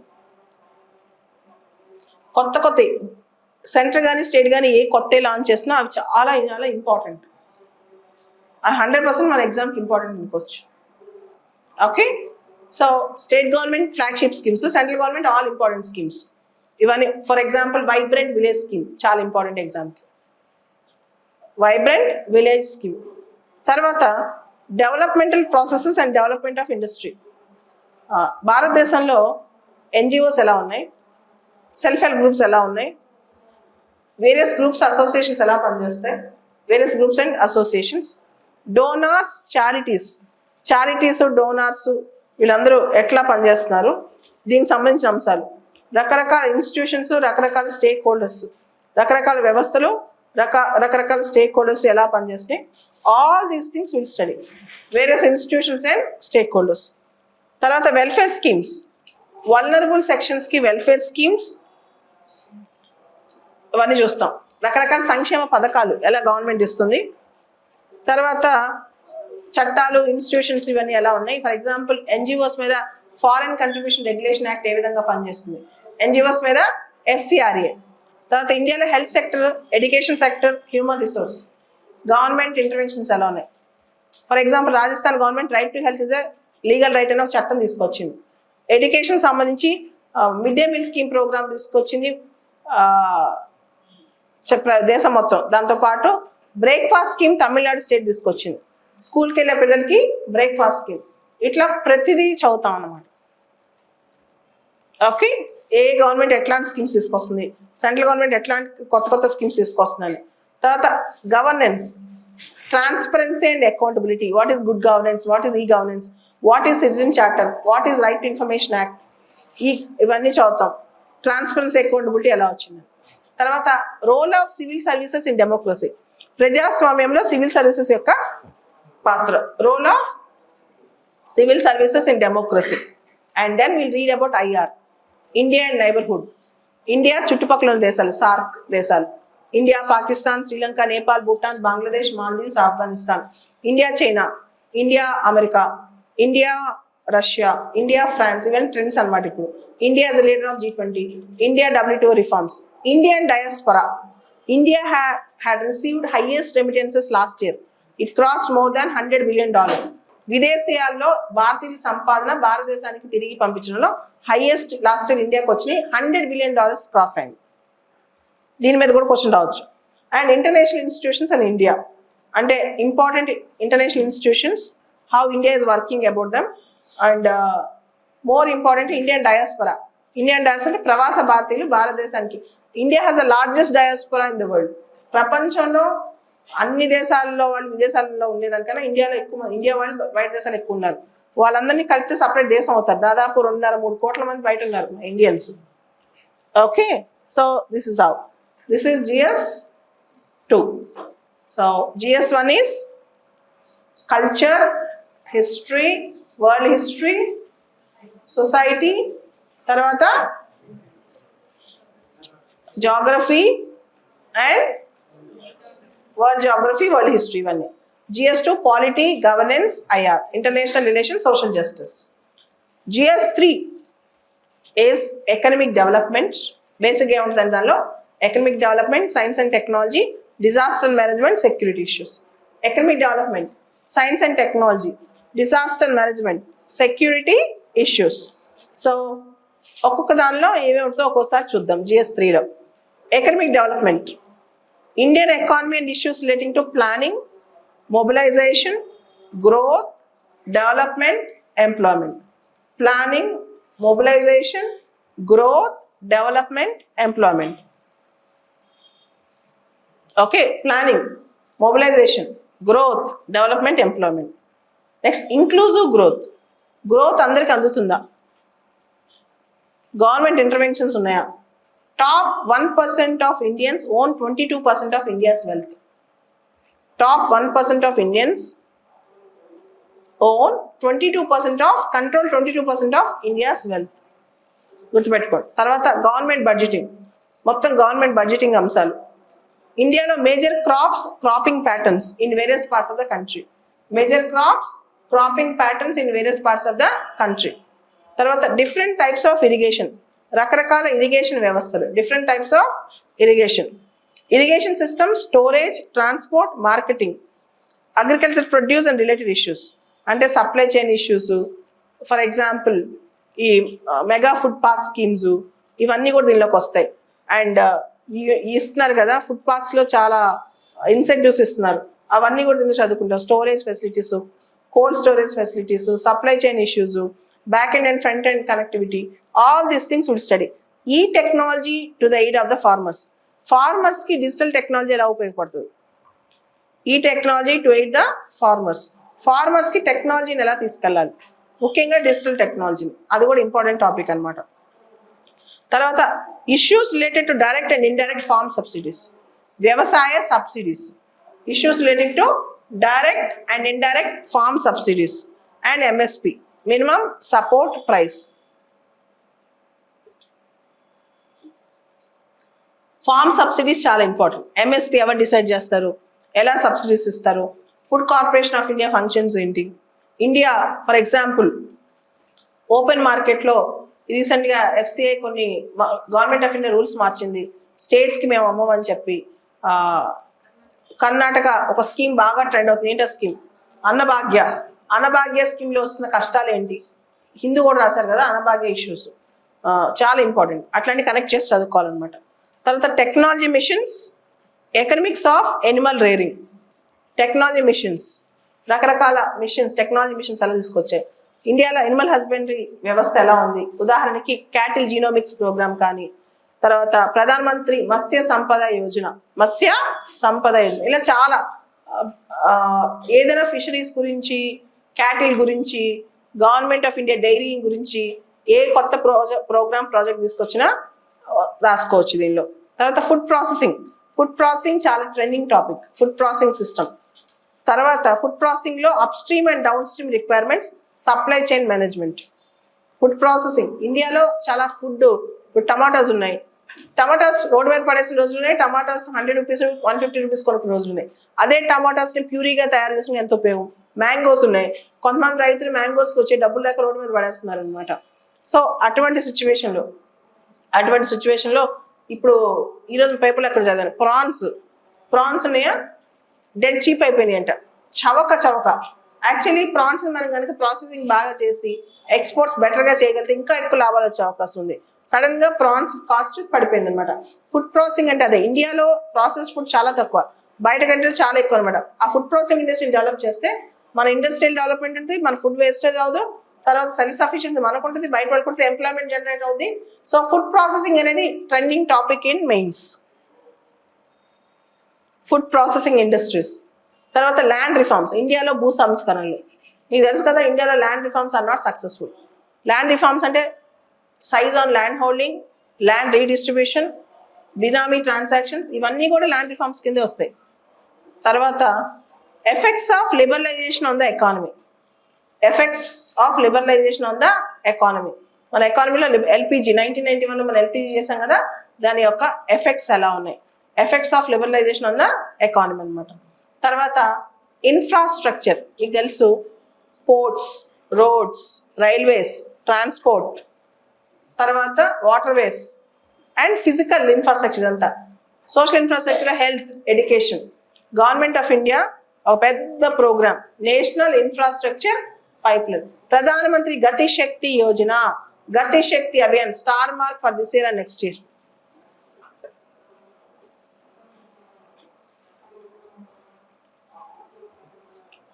ప్రధానమంత్రి Gati Shakti Yojana, Pradhan Mantri Gati Shakti Abhiyan, star mark question అనమాట. అలానే ఇన్వెస్ట్మెంట్ మోడల్స్, ఇండియాలో రకరకాల ఇన్వెస్ట్మెంట్ మోడల్స్ ఎలా ఉన్నాయి, హైబ్రిడ్ మోడల్స్ ఎలా ఉన్నాయి, పీపీపీస్ ఎలా ఉన్నాయి, పబ్లిక్ ప్రైవేట్ పార్ట్నర్షిప్స్, ఇవన్నీ చదువుతాం. Then will study about science and technology. Chandrayaan 3 నిన్న ఒక కరెంట్ అఫైర్స్ చెప్పాలంటే Chandrayaan 3. What is the relevance of Chandrayaan 3 in India's space research? Why Chandrayaan 3? What the ISRO is going to aim with Chandrayaan 3? Okay, simple question. Could you write answer instantly now? That's very important. I made a video also on that, if you could watch it. So science and technology development and their application and effects in everyday's life, particularly if you see biotechnology, artificial intelligence, data analytics, 3D printing, nano robotics, internet of things, big data analytics. So there are so many advances and frontier technologies that were emerging. There were so many advances and frontier technologies that were emerging in science and technology. IT, information technology, space, computers, robotics, nanotechnology, biotechnology, issues relating to IPRs, intellectual property rights. Then environmental conservation, environmental pollution and degradation, environmental impact assessment. And we also have one chapter on disaster management. You know, disasters. Cyclone is a disaster. Tsunami is a disaster. Earthquake is a disaster. Flood is a disaster. Avalanche is a disaster. Landslide is a disaster. How you are going to manage it as an officer tomorrow?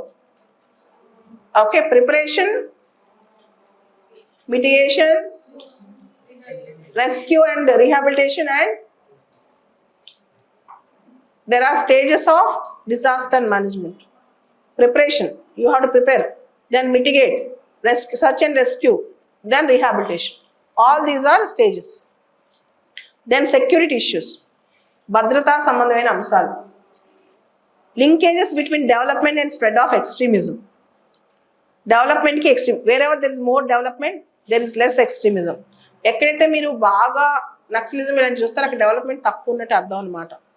Role of external and non-state actors in creating challenges to internal security. Role of external, state, non-state actors. Internal security లో మనకి threat ఎక్కడి నుంచి వస్తుంది? For example Naxal attack in Chhattisgarh అన్నాం అనుకో, అది అట్లా ఎక్కడి నుంచి థ్రెట్ వస్తుంది? What is Naxalism? తర్వాత what is terrorism? Difference between Naxalism and terrorism. Challenges to internal security through communication networks. Challenges to internal security through communication networks. ఇప్పుడున్న కమ్యూనికేషన్ నెట్వర్క్స్ వాడి ఇంటర్నల్ సెక్యూరిటీని ఎలా థ్రెటన్ చేస్తున్నారు, ఈవెన్ ఇంటర్నెట్ వాడి. For example, Khalistan movement is a threat to the security of India. Example, Khalistan movement. Example, in Kashmir, internet shutdown. Role of media and social networking sites in internal security challenges. Role of media and social networking sites in internal security challenges. Internal security lo social media and role of media and social networking sites. Media role enti, social networking sites role enti. Money laundering and its prevention. Hawala, money laundering and its prevention. Shell companies, binary transactions, round tripping of rupee, tax evasion. Money laundering ఎలా జరుగుతుంది అంటే నల్లధనం ఎలా తిరుగుతుంది భారతదేశంలో బయట. తర్వాత security challenges in border areas. India border management. India star mark border management. Linkages of organised crime and terrorism. For example, what is organised crime? Where the network runs in an organized manner. Betting is an organized crime. Mafia lo. Drug trafficking sometimes they organize in a very organized manner. Money laundering is an organized crime. Terrorism ki organized crime ki sambandhalu ela untayi. Various security forces, agencies and their mandate. For example, ippudu Agnipath scheme, Agniveers, ITBP, Assam Rifles, Border Security Force, Sashastra Seema బలం, వీటన్నిటి గురించి చదువుతాం అక్కడ. ఇదే అది GS3 and GS4. GS4 is ethics, integrity and aptitude. GS4 is ethics, integrity and aptitude. So in GS4, in ethics, integrity, aptitude, again 250 marks. In out of 250, 125 is for theory, around 125 is for case studies. 250 marks లో సగం questions theory questions వస్తాయి, సగం questions case studies ఇస్తారు ethics లో. Half of the questions are theory questions and half of the questions are case studies. Okay, theory questions మొత్తం చదువుతాం, దానికి సంబంధించి కేస్ స్టడీస్ కూడా ఇస్తారనమాట. Ethics and human interface. Ethics అంటే ఏంటి, డైమెన్షన్స్ ఆఫ్ ఎథిక్స్ ఏంటి, essence and determinants of ethics ఏంటి, ethics in public private relationships ఏంటి, హ్యూమన్ వాల్యూస్, మానవ విలువలు అంటే ఏంటి, గొప్ప గొప్ప వాళ్ళ జీవితాల నుంచి మనం ఏం నేర్చుకున్నాం. ఉదాహరణకి మహాత్మా గాంధీ గారి జీవితం, మదర్ తెరెసా గారి జీవితం, అబ్దుల్ కలాం గారి జీవితం, వాళ్ళ జీవితాల నుంచి మనం నేర్చుకున్న అంశాలు ఏంటి. మీరు వాళ్ళ సూక్తులే చదువుతుంటారు కదా, వాళ్ళ జీవిత అంశాలు చదువుతుంటారు కదా, దాని మీద కొంచెం ఎక్కువ ఇంట్రెస్ట్ పెట్టండి. Take more interest on them. Okay, తర్వాత role of family, society and education institutions in inculcating ethical values. Ethical values promote చేయడంలో కుటుంబము, సమాజము, విద్యా వ్యవస్థల యొక్క పాత్ర ఏంటి. తర్వాత యాటిట్యూడ్, మన యాటిట్యూడ్ ఎలా ఉంటుంది, యాటిట్యూడ్కి బిహేవియర్కి రిలేషన్షిప్ ఎలా ఉంది. సోషల్ ఇన్ఫ్లుయెన్స్, పర్సువేషన్ ఎలా, సొసైటీ వల్ల మనం ఎలా ఇన్ఫ్లుయెన్స్ అవుతాం. పొలిటికల్ యాటిట్యూడ్స్ ఎలా ఉన్నాయి, మోరల్ యాటిట్యూడ్స్ ఎలా ఉన్నాయి, ఇవన్నీ యాటిట్యూడ్లో చదువుతాం అనమాట. తర్వాత ఎమోషనల్ యాప్టిట్యూడ్ అనే టాపిక్ చదువుతాం. యాప్టిట్యూడ్, సివిల్ సర్వీసెస్ పట్ల నీకు దృక్పథం ఎలా ఉంది. ఉదాహరణకి ఇంటిగ్రిటీ, అంకిత భావం ఉందా, ఇంపార్షియాలిటీ, నాన్ పార్టిజన్షిప్, నిష్పక్షపాతంగా రాజకీయంగా పక్షపాత వైఖరి లేకుండా నువ్వు పనిచేయగలవా. ఆబ్జెక్టివిటీ, నీకు గోల్ ఓరియంటెడ్ ఉందా, నువ్వు లక్ష్యం పెట్టుకుని పనిచేయగలవా. Dedication to public service, public service పట్ల నీకు అంకిత భావం ఉందా. ఎంపతి, ప్రజల పట్ల సహానుభూతి ఉందా, అంటే వాళ్ళ ప్రాబ్లమ్స్కి అయ్యో ఇలా ఉంది దీన్ని ఎలా సాల్వ్ చేద్దామని సాల్వ్ చేయడానికి ట్రై చేస్తున్నావా. టాలరెన్స్, సహనం ఉందా. Compassion towards weaker sections, okay, weaker sections పట్ల నీకు ఒక దయాగుణం ఉందా. ఎమోషనల్ ఇంటెలిజెన్స్, నీకున్న భావోద్వేగాల్ని మేనేజ్ చేయగలుగుతున్నావా. యాంగర్, హేట్రెడ్, లవ్, ఎఫెక్షన్, వీటన్నిటిని బ్యాలెన్స్ చేయగలుగుతున్నావా. ఇవన్నీ emotional intelligence. Contribution of moral thinkers and philosophers from India and the world. భారతదేశం నుంచి ప్రపంచంలో గొప్ప గొప్ప ఫిలాసఫర్స్, గొప్ప గొప్ప థింకర్స్, వాళ్ళు ఎథిక్స్ని ఒక వాల్యూ సిస్టమ్ డెవలప్ చేయడానికి వాళ్ళు ఇచ్చిన కంట్రిబ్యూషన్ ఏంటి. ఉదాహరణకి say Socrates, Aristotle, Immanuel Kant, వాళ్ళందరూ ఇంటర్నేషనల్గా how they have developed. And ఇండియాలో జిడ్డు కృష్ణమూర్తి, స్వామి వివేకానంద, వీళ్ళందరి కంట్రిబ్యూషన్స్ ఎలా ఉన్నాయి ఇలా చదువుతాం అనమాట. తర్వాత public civil services values and ethics in public administration. అంటే గవర్నమెంట్ ఇన్స్టిట్యూషన్స్లో వాల్యూస్ ఎలా ఉన్నాయి, ప్రైవేట్ ఇన్స్టిట్యూషన్స్లో వాల్యూస్ ఎలా ఉన్నాయి. Law, rules, regulations and conscience as sources of ethical guidance. ఒక ఎథిక్స్ పర్స్పెక్టివ్లో చట్టాలు, వాల్యూస్, రెగ్యులేషన్స్ ఏ విధంగా మనం డ్రైవ్ చేస్తున్నాయి. ఒక మంచి విలువగల సమాజం మన చట్టాలతో ఉందా, ఓకే, మంచి వాల్యూ బేస్డ్ సిస్టమ్ మనం ఎస్టాబ్లిష్ చేస్తున్నామా, మన చట్టాలు దానికోసం ఎలా కృషి చేస్తున్నాయి, ఇవన్నీ అనమాట. అకౌంటబిలిటీ అండ్ ఎథికల్ గవర్నెన్స్, జవాబుదారీతనం ఎలా ఉంది, గవర్నెన్స్ ఎథికల్గా ఉందా లేదా. Strengthening of ethical and moral values in governance, గవర్నెన్స్లో మోరల్ వాల్యూస్ పెరుగుతున్నాయా లేదా. ఐఆర్లో ఎథిక్స్ ఉన్నాయి, ఇంటర్నేషనల్ రిలేషన్స్లో ఎథిక్స్ ఎలా పెంపొందించాలి. తర్వాత కార్పొరేట్ గవర్నెన్స్, ఇప్పుడు ఇండియాలో మొత్తం అన్ని ప్రైవేట్ సెక్టర్ కదా, కార్పొరేట్ గవర్నెన్స్లో వాల్యూస్ ఉన్నాయా. తర్వాత probity in governance, public service అంటే ఏంటి, concept of public service, public service అంటే ఏంటి, philosophical basis of governance and probity, అసలు అంకిత భావంతో పనిచేసే సిస్టమ్స్ మనలో డెవలప్ అయ్యాయా. Right to information and transparency, సమాచార హక్కు చట్టం మరియు పారదర్శకత, right to information and transparency.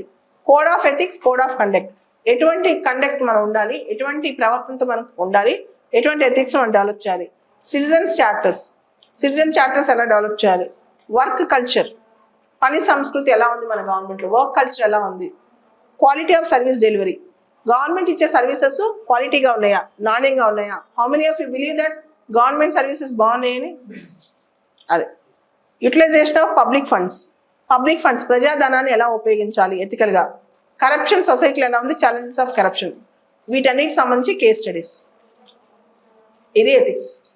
So ఒక ఎస్ఏ పేపరు, 4 జిఎస్ పేపర్స్, మొత్తం ఎన్ని పేపర్లు అక్కడ 5.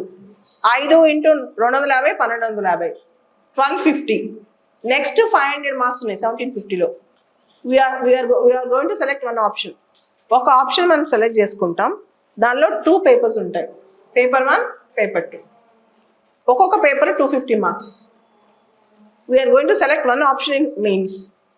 సే నేను పొలిటికల్ సైన్స్ సెలెక్ట్ చేసుకున్నా. పొలిటికల్ సైన్స్లో పేపర్ 1 ఉంటుంది, పేపర్ 2 ఉంటుంది.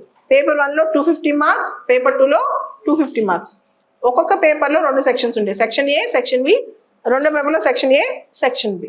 ఓకే, ఉదాహరణకి ఎట్లా ఉంటుందంటే ఏ ఆప్షన్ అయినా, because I teach political science, I can tell you, ఏ ఆప్షన్ అయినా సెక్షన్ ఏలో, పేపర్ 1 సెక్షన్ ఏలో ప్యూర్గా థియరీ ఉంటుంది. అది మీ ఏ సోషల్ సైన్స్ ఆప్షన్ తీసుకున్నా సరే పేపర్ 1 సెక్షన్ ఏలో ప్యూర్గా థియరీ ఉంటుంది. ఫర్ ఎగ్జాంపుల్ పొలిటికల్ సైన్స్లో political theory, political thought, political ideology. Paper 1 section B political science, IGP, Indian government and politics. Indian government and politics అంటే ఆల్మోస్ట్ మన పాలిటీ పేపర్ జిఎస్2 ఉంది కదా, దానికి కొంచెం ఎక్స్టెన్షన్ ఉంటుంది. తర్వాత పేపర్ 2లో political science paper 2 part A, comparative politics and international relations.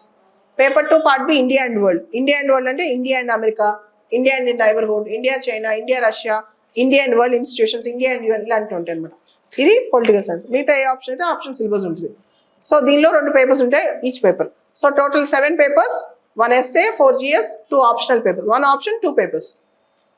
So total 7 papers, 250, each 250 marks, 1750. ఎవరైతే దీనిలో వాళ్ళ కేటగిరీలో మంచి స్కోర్స్ వస్తాయో, సో ప్రిలిమ్స్ నుంచి మెయిన్స్కి 1:12, 1:13 పిలుస్తారు. అంటే ప్రతి పోస్ట్కి around 13 people will write mains. And ఇంటర్వ్యూకి 1:2.5 పిలుస్తారు. ఫర్ ఎగ్జాంపుల్ 1000 పోస్ట్ ఉంటే 2400, 2500 మంది ఇంటర్వ్యూకి పిలుస్తారు, వాళ్ళ కేటగిరీని బట్టి అని బట్టి. So interview is for 275 marks. Interview is conducted for half an hour, around 25-30 minutes ఉంటుంది. దాన్నే మనం పర్సనాలిటీ టెస్ట్ అంటాం అనమాట. ఈ పర్సనాలిటీ టెస్ట్ అన్న ఇంటర్వ్యూ అన్న ఒకటే.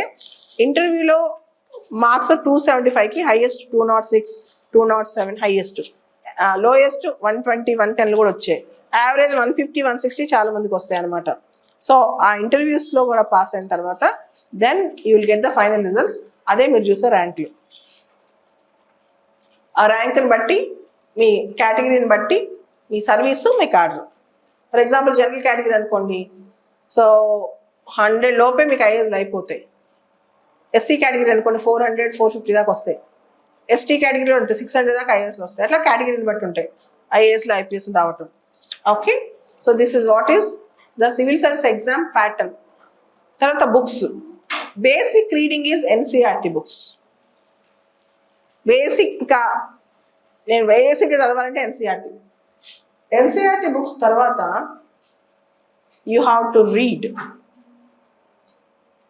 ఎన్సీఆర్టీ బుక్స్ తర్వాత you have to read some standard books.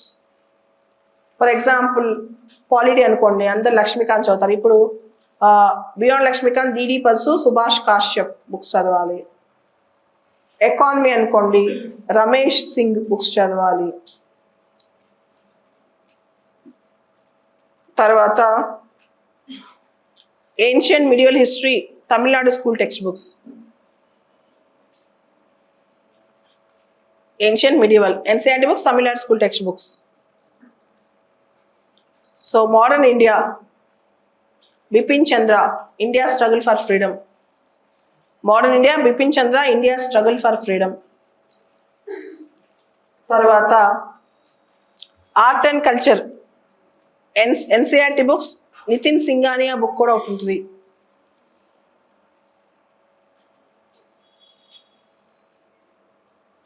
NCERT book, Nitin Singhania ఒకటి ఉంటుంది.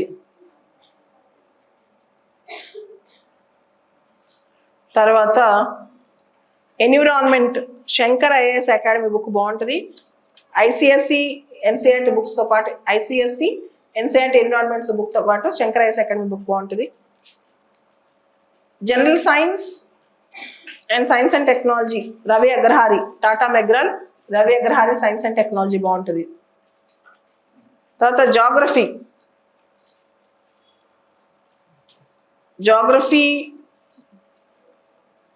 Certificate physical and human geography, Goh Cheng Leong, GC Leong. Geography GC Leong ఒకటి, ఎన్సీఆర్టీ జాగ్రఫీ ఒకటి. ఎన్సీఆర్టీ జాగ్రఫీ బుక్స్ అని చదవాలి, జీసీ లియాంగ్ చదవాలి. టైం ఉంటే geography Majid Hussain చదవండి, మాజిద్ హుస్సేన్. ఓకే. తర్వాత కరెంట్ అఫైర్స్కి news paper reading is compulsory. ఖచ్చితంగా హిందూ పేపర్ చదవాల్సిందే. Current affairs Hindu, Times of India, Indian Express. ఒక 1 year ఫుల్గా చదివిన తర్వాత అటెంప్ట్ చేయండి. ఫిలిమ్స్కి మెయిన్స్కి ప్రిపరేషన్ అయిన తర్వాత అటెంప్ట్ చేయండి. మెయిన్స్కి ఫిలిమ్స్కి రైటింగ్ ప్రాక్టీస్ చేస్తాం. ఫిలిమ్స్కి కనీసం 100 మాక్ టెస్ట్లు, మెయిన్స్కి కనీసం 50 మాక్ టెస్ట్లు చేయాలి. మెయిన్స్ రైటింగ్ ప్రాక్టీస్ ఇప్పటి నుంచే చేయాలి, ఎగ్జామ్ ముందు కాదు. సో ఇలా ప్రాక్టీస్ చేశాక 1 year తరోగా చదివాక రోజుకి యావరేజ్గా 10 గంటలు, 1 సంవత్సరం పాటు, then attempt for the exam. This is the strategy for civil services examination. Okay. Any other doubts you have? I allow 3 doubts. కరెక్ట్గా 3 doubts అడగండి. I allow only 3 doubts.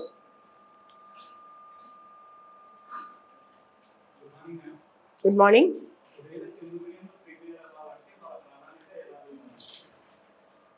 Telugu మీడియంకి, ఇంగ్లీష్ మీడియంకి సివిల్ సర్వీసెస్ ప్రిపరేషన్లో కాన్సెప్ట్స్లో తేడా లేదు. కాకపోతే ఇంగ్లీష్ మీడియంలో దొరికిన బుక్స్ తెలుగు మీడియంలో దొరకవు. వాళ్ళు సొంతంగా న్యూస్ పేపర్స్ చూసుకొని రాసుకోవాలి. రెండోది, అందరికి అర్థమయ్యేలాగా నేనున్నాను అనుకోండి, రోజు 1-2 టాపిక్స్ వీడియోస్ పెడతా. నువ్వు చంద్రయాన్ 3 వీడియో చూడు, దానిలో పాయింట్స్, చిన్న పాయింట్స్ కూడా తెలుగులో ఎక్స్ప్లెయిన్ చేశాను నేను, తెలుగు మీడియం స్టూడెంట్స్ కోసం. అట్లాంటివి కొంత నోట్స్ రాసుకుని మీరు యాడెడ్ వాల్యూ చేసుకోవాలి. థర్డ్ థింగ్, ఇంటర్వ్యూ కూడా తెలుగులో చేయాలి అనుకుంటే మీరు కొంచెం ఇంగ్లీష్ మాటలు నేర్చుకోవాలి. క్వశ్చన్ పేపర్స్ తెలుగులో ఉండవు, ఇంగ్లీష్లో ఉంటాయి. క్వశ్చన్ పేపర్ అర్థం చేసుకునేంత. తెలుగు మీడియం వాళ్ళకి CSAT ఎక్కువ ఎంఫసైజ్ చేయాలి. కనీసం ఇంగ్లీష్ పరిజ్ఞానం ఉంటేనే తెలుగు మీడియం కూడా అటెంప్ట్ చేయండి. ఇంగ్లీష్ పరిజ్ఞానం కొంచెం పెంచుకోవాలి. ఓకే. Next question.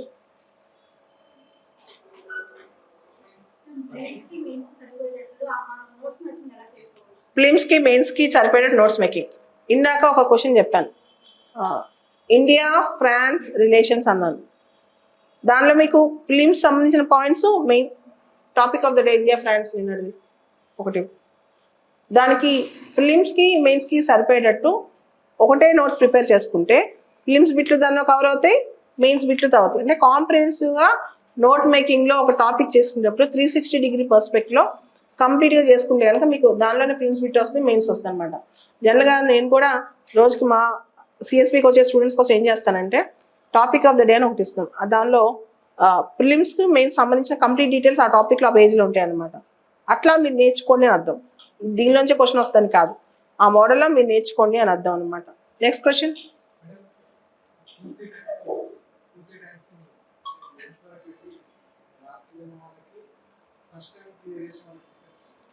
మెయిన్స్కి వెళ్ళి రాపోయిన వాళ్ళకి ఫస్ట్ టైం క్లియర్ చేసిన వాళ్ళ డిఫరెన్స్ ఏంటంటే క్వశ్చన్ ఉంటుంది కదా, మెయిన్స్లో ఏదో రాయాలనుకుని వెళ్తారు, కాదు 10th క్లాస్ స్టూడెంట్ ఎలా ఆన్సర్ రాయాలో అలా అని రాయాలి. క్వశ్చన్ ఎగ్జాక్ట్గా అడ్రస్ చేస్తే చాలు, క్వశ్చన్ ఏమడిగితే అదే రాస్తే చాలు. ఫర్ ఎగ్జాంపుల్ చంద్రయాన్ 3లో చంద్రయాన్ 3 ద్వారా ఇస్రో ఏం చేయాలనుకుంది అనే దాని మీద ఇస్రో ఏం చేయాలనుకుని రాస్తే చాలు. చంద్రయాన్ 3 ఎప్పటి నుంచో మనం ప్రయత్నం చేసాం, చంద్రయాన్ 1, చంద్రయాన్ 2, చంద్రయాన్ 3 డిఫరెన్స్లు అవి కాదు, చంద్రయాన్ 3 ద్వారా ఏం చేయాలనుకుందో ఎగ్జాక్ట్గా అదే ఆన్సర్ చేయాలి. చాలా మందికి ఎగ్జాక్ట్గా ఎక్కడ ఆన్సర్ చేయాలని తెలియదు, చెత్తంతా ఎక్కువ రాస్తారు. ఇప్పుడు కూడా రోజుకి దాదాపు వారానికి నేను 100-200 మెయిన్స్ పేపర్లు కరెక్ట్ చేస్తున్నాను. దానిలో అవసరమైన మాట తక్కువ ఉంటుంది, అనవసరం సోది ఎక్కువ ఉంటుంది అనమాట. అందుకే మార్క్స్ పోతాయని నేను అనుకుంటాను. నెక్స్ట్ క్వశ్చన్, వర్కింగ్ ప్రొఫెషనల్స్కి టైం తక్కువ ఉంటుంది. సో వాళ్ళు ఉన్న టైంని జాగ్రత్తగా ప్లాన్ చేసుకుని స్మార్ట్ ప్రిపరేషన్ చేసుకుంటే మంచిది. అంటే ఓన్లీ ఇంపార్టెంట్ థింగ్స్ చదువుకుని ఎగ్జాక్ట్గా ఎక్కడ ఏ ఏరియా నుంచి క్వశ్చన్స్ ఎక్కువ వస్తున్నాయి మ్యాపింగ్ చేసుకోవాలి. ప్రీవియస్ క్వశ్చన్ పేపర్స్ ఇస్తుంది వాటి మీద ఎక్కువ ఫోకస్ చేయాలి. కానీ ఆన్లైన్ యావరేజ్ నాన్ వర్కింగ్ కంటే వర్కింగ్ వాళ్ళకి ఒక సంవత్సరం టైం ఎక్కువ పడుతుంది. But try to do more mapping, short cuts, mind maps, flow charts, diagrams వేసుకుని అందరూ 8 గంటలు అయితే ఎంత కష్టపడతారు, మీరు 4 గంటలు అంత ఫాస్ట్గా అంత గ్రాఫ్ చేయడానికి ట్రై చేయాలి. దానికి షార్ట్ కట్స్, మెమొరీ టెక్నిక్స్ వాడుకోవాలి. మీకు లంచ్ టైంలో, బ్రేక్ఫాస్ట్ టైంలో ఎక్కడ బ్రేక్ దొరికినా ఆ మెమొరీ టెక్నిక్స్ని మీరు రాసుకున్న నోట్స్ని రివిజన్ చేసుకుంటూ ఉండాలి. అప్పుడు మీకు ఫాస్ట్గా అయిపోతుంది. సో అందరికంటే మీరు స్మార్ట్ ప్రిపరేషన్ ఎక్కువ చేయాలని అంట. దాంతోపాటు షార్ట్ కట్స్, మైండ్ మ్యాప్స్, చిన్న చిన్న టిప్స్ పెట్టుకుని రోజు జాబ్కి వెళ్ళేటప్పుడు ఆ 10 pages నోట్స్, ఈరోజు చేసుకున్న నోట్స్ ఉందనుకో 10 pages తీసుకెళ్ళి మీ బ్రేక్ టైంలో జస్ట్ రివిజన్ చేసుకుంటుండండి, మైండ్లో రివిజన్ చేసుకుంటుండండి. అట్లా ఒక 6 నెలల సంవత్సరం చేస్తే మీరు అందరితో పాటు కూర్చుని ఖాళీగా కూర్చుని చదివిన వాళ్ళతో పాటు ఈక్వల్గా మీరు కంప్లీట్ అవ్వగలరు.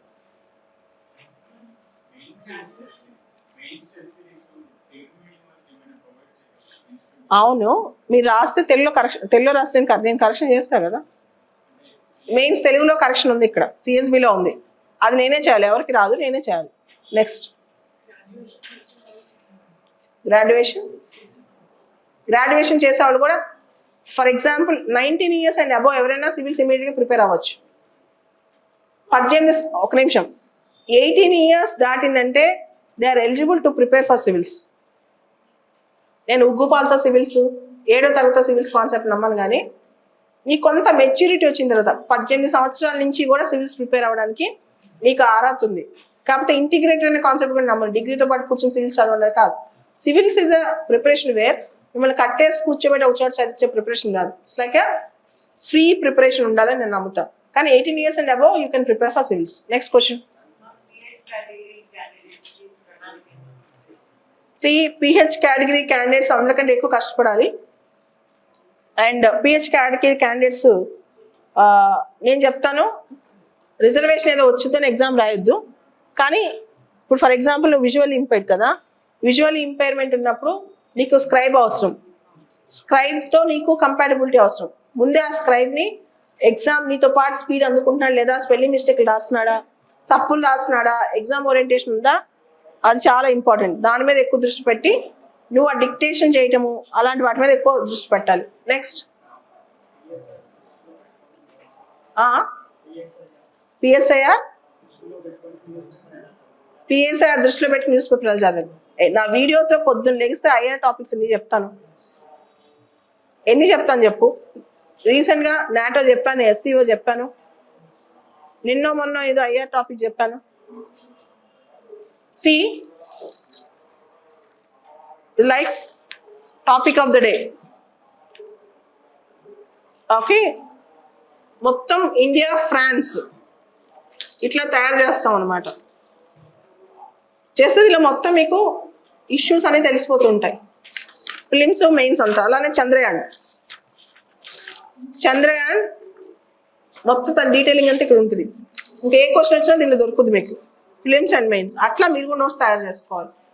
ఓకే, సో ఒక టాపిక్ అంటే టాపిక్ కాంప్రహెన్సివ్గా నోట్స్ ఉండాలి. ఎస్, ఎవరి నోట్స్ అనుకుంటే ఎంతైనా మంచిది. అది ఎంత చిన్న నోట్స్ అయినా పర్లేదు, 100 pages నోట్స్ అయినా పర్లేదు. ఇప్పుడు పాలిటిక్ నీ ఓన్ నోట్స్ 100 pages ఉన్నా నీకు ఆ కాన్ఫిడెన్స్ వేరు ఉంటుంది.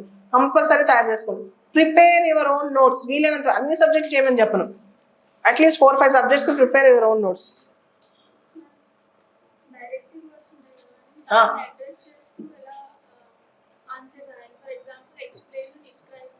అది ఒక వీడియో చేసి చెప్తాను. Any other question? Last question.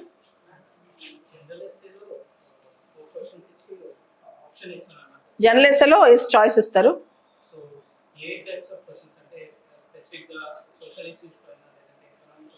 ఈ మధ్య ఎక్కువ రిఫ్లెక్టివ్ లిటరరీ ఎక్కువ ఇస్తున్నారు.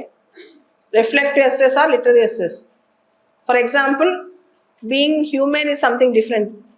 A ship in the harbor is always safe, but it is not the purpose for which the ship is meant for. ఇట్లాంటి క్వశ్చన్స్ ఇస్తున్నారు.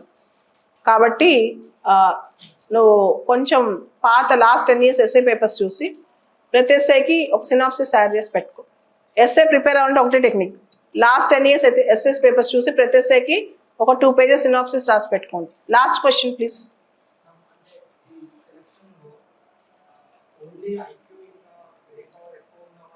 ఐక్యూ, నాకు ఐక్యూ బ్రెయిన్ పవర్ లేదు. Listen చెప్తున్నా, నాకు హార్డ్ వర్కింగ్ ఎక్కువ ఉంది. నాకు ఐక్యూ కానీ సో మచ్ ఆఫ్ నాలెడ్జ్ కానీ నేను నమ్మను. నేను యావరేజ్ బ్రెయిన్ పవర్ ఉంది. Average brain power plus hard work. నేను హార్డ్ వర్క్ అందుకని ఎక్కువ స్మార్ట్ వర్క్ అనుకుంటాను.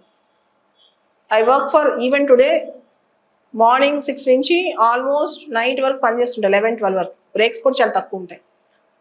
నేను సివిల్స్లో సక్సెస్ కారణం ఇప్పుడు కూడా నేను ఈ రోజు కూడా నేను ఇండియా ఫ్రాన్స్ అని చదువుతాను. నేను సిఎస్బిఐఎస్ అకాడమీ రన్ చేస్తాను. నేను అనుకుంటే వీడియో చెప్పడానికి, టాపిక్స్ చేయడానికి నేను ఎంప్లాయ్ చేసుకోగలను. అర్థమైందా? వీడియో చెప్పడానికి ఎవరైనా పెట్టించగలను. కానీ నేను చదివి నేనెందుకు చెప్తాను? నాకు చంద్రయాన్ 3లో ఫీచర్స్ కొత్తే కదా. చంద్రయాన్ 2 నాకు తెలిసినంత మాత్రం 3 కొంచెం ఈజీ అవుద్ది, కానీ 3 మళ్ళీ నేను చదవాల్సిందే. But still why do I do that? ఈ ఎగ్జామ్కి ఏంటంటే కాంటెంపరీగా ఉండాలి, అంటే హార్డ్ వర్క్ చేయాలి, కొత్తవి నేర్చుకోవాలి. అప్పుడే ఈ ఎగ్జామ్లో మనం రిలవెంట్గా ఉంటాం. అట్లా లేకపోతే ఎగ్జామ్లో మనం అవుట్ అవుతాం. అది నీకైనా నాకైనా equally fact. So I work hard, I believe in hard work. నువ్వు హార్డ్ వర్క్ చేస్తే ఇయర్ కాకపోతే నెక్స్ట్ ఇయర్ సక్సెస్ అవుతావు. ఐక్యూ నమ్ముకుంటే సక్సెస్ కష్టం. IQ I don't believe. నేను చాలా మంది చూసాను కదా, ఇన్ఫాక్ట్ ఐక్యూ తక్కువ ఉన్న వాళ్ళు సివిల్స్లోకి వస్తారని నమ్ముతాను. ఐక్యూ తక్కువ ఉంటే సివిల్స్లోకి వచ్చారని నాకు అనిపిస్తుంది చాలా మందిని చూస్తే. ఐక్యూ ఎక్కువ ఉన్న సివిల్స్లో ఉండరు. ఏ స్టార్ట్అప్ పెట్టి లేకపోతే పెద్ద సీఈఓ అయిపోతారు. సుందర్ పిచ్చాయి, సత్యనాథన్ లాగా మన దగ్గర మిగిలిన వాళ్ళు. ఓకే, సో మన నాలాగా ఐక్యూ తక్కువ ఉన్న వాళ్ళు ఇక్కడ ఉంటారు. Then will stop it here. Thank you.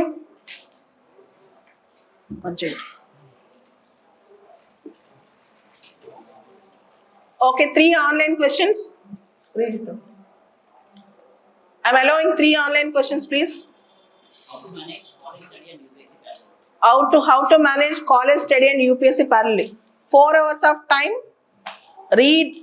ఎప్పుడైనా సరే కాలేజ్ వాళ్ళకి 4-5 గంటల టైం ఉంటుంది. నెలకు ఒక సబ్జెక్ట్ తీసుకోండి plus newspaper. Monthly 1 subject, say history or geography or modern India, ఏదైనా ఒక సబ్జెక్ట్ తీసుకుని న్యూస్ పేపర్ చేసి నోట్స్ చేసుకోండి. కాలేజ్ వాళ్ళు కూడా నోట్ మేకింగ్ చాలా ఇంపార్టెంట్. ఊరికే పైన చదివేసాం కాదు. You read small 6th class NCERT చదివినా సరే నోట్స్ చేసుకోండి. First question. Next. Only for history old NCERTs. కేవలం హిస్టరీకి మాత్రం ఓల్డ్ ఎన్సీఆర్టీస్, మిగతావని new NCERTs. Next. Yes, NCERTs చదువుతూ నోట్స్ చేసుకోవడం కంపల్సరీ. ఓన్లీ అండర్లైనింగ్ కాదు, ఖచ్చితంగా మీ ఓన్ నోట్స్, కొంచెమైనా చిన్న క్రిస్పీ నోట్స్ అయినా చిన్నది మీకు ఉండాలి. You should have your own notes. Improve writing skills. Read Hindu articles, letters to the editor. Hindu paper editorial పేజ్లో, రకరకాల పేపర్స్ ఎడిటోరియల్ పేజ్లో లెటర్స్ టు ద ఎడిటర్ ఉంటుంది. ఆ లెటర్లో 100 words 150 wordsలో 100 and 150 wordsలో వాళ్ళు అనుకున్న విషయాన్ని స్పష్టంగా రాస్తారు. దానిలో ఉన్న వర్డ్స్ కానీ దానిలో ఉన్న సెంటెన్సెస్ కానీ అర్థం చేసుకోవడానికి ట్రై చేయండి. 1 year కనుక అలా చేస్తే ఆన్సర్ రైటింగ్ స్కిల్స్ బాగా పెరుగుతాయి. అదే లెటర్ని మీరు రిపీటెడ్గా రాస్తూ ఉండండి. వాళ్ళు రాసిందే మీ ఎక్స్ప్రెషన్ రాస్తూ ఉండండి అనమాట. అట్లా ఒక 100-150 letters రాయండి. Will get more and more answer writing skills, better answer writing skills. So రకరకాల న్యూస్ పేపర్స్లో లెటర్స్ టు ద ఎడిటర్ అనే కాన్సెప్ట్ తీసుకుని కాంటెంపరీ ఇష్యూస్ మీద ప్రజల అభిప్రాయాలు ఎలా రాస్తున్నారు, ఎంత బ్రీఫ్గా రాస్తున్నారు, వాళ్ళ అభిప్రాయం ఎంత స్పష్టంగా రాస్తున్నారు, ఎంత చిన్న స్పేస్లో అది ప్రింట్ అవుతుంది. అదే ఆన్సర్ మనం రాస్తే 150 words వస్తుంది. దాన్ని మీరు ఓన్ రైటింగ్తో ప్రాక్టీస్ చేయండి. అలా 100-150 లెటర్స్ని ప్రాక్టీస్ చేయండి. మీ ఆన్సర్ రైటింగ్లో 30-40% ఇంప్రూవ్మెంట్ వస్తుంది.